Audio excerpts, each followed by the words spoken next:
but funny thing happened. Funny thing happened. I started eating them ugly Brussels sprouts. And the hospital plan that I had started on wasn't working. My blood glucose average is still over 420. And they were going to put me on a 5th insulin shot.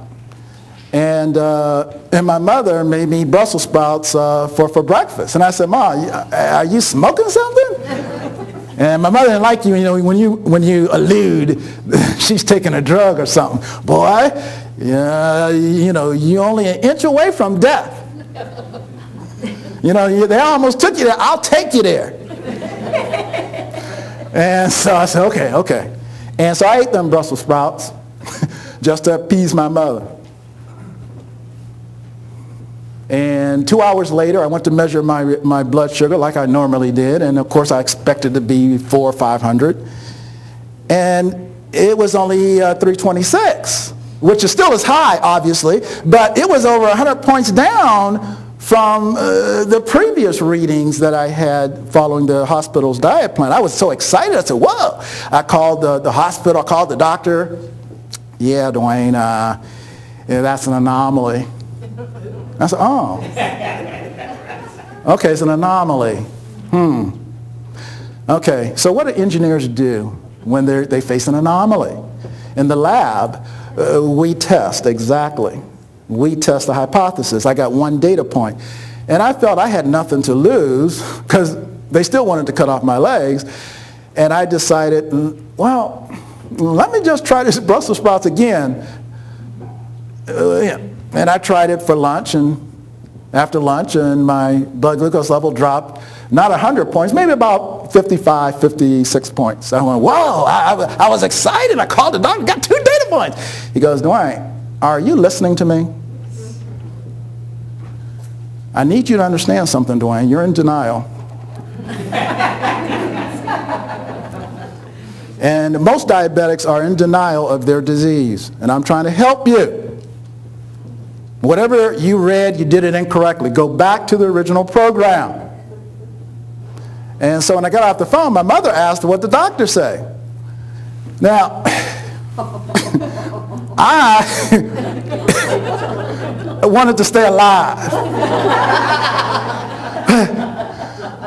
So I said, yeah, Mom, well, the doctor said, yeah, just, follow the program. I didn't tell her which program. And I felt, again, I had nothing to lose, and I continued to eat the Brussels sprouts for the next 7 days. By the end of the 7th day, my average glucose level was around 210. Again, it was still high, but it was steadily coming down. And when I started doing some research, actually my daughter had done some research, and I basically started to devise some programs around, was this really an anomaly? Is this an accident? And I discovered there are 5 foods that make you diabetic and keep you in a diabetic state. And there are 5 superfoods that will help to control and stabilize your blood glucose level and reverse the disease. And I'll get into that. The one other thing I just wanted to mention is that it took about 3.5 months for me to wean myself off the insulin. And according to the doctors, well, Dwayne, you no longer have diabetes, but we know that can't be true. We need to run some more tests.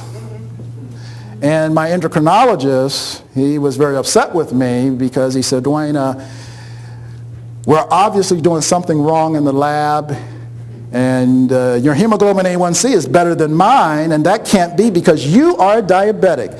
And there is no cure for diabetes, so you must be doing something wrong. And I said, okay, so what should I do?